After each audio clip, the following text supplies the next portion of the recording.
Alexei Navalny breezed into court today, but Vladimir Putin's fiercest critic knew what happened here could decide his political fate. He told me he wasn't expecting anything good.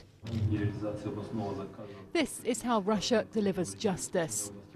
The judge mumbled through his verdict for some 3 hours, but his decision was clear. Alexei Navalny now has a serious criminal conviction which bars him from running for president, but he's vowed to challenge that.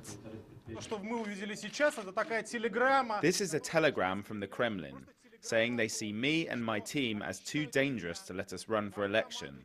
But according to the Constitution, I have every right to run, and I will do that, to represent those who want to see Russia as an honest, normal country.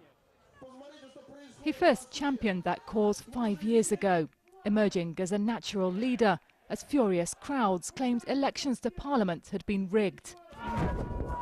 In the crackdown on opposition that followed, Alexei Navalny was detained multiple times. 2 years ago, another protest leader, Boris Nemtsov, was shot dead just meters from the Kremlin.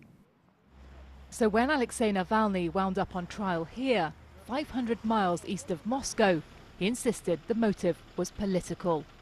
President Putin's spokesman today called it a normal judicial process. Across Russia, Vladimir Putin claims enormous support. If you believe the opinion polls, it's currently running at more than 80%. Alexei Navalny can't claim even a fraction of that. And yet he is charismatic. He can rally the crowds, and his anti-corruption cause is a popular one. And it seems that worries the Kremlin. Last weekend, the activist launched his election bid anyway, in defiance.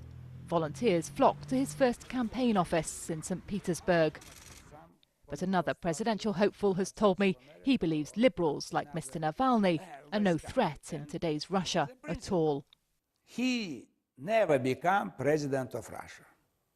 If he participates in this company next year, March, he can receive about 5–6%.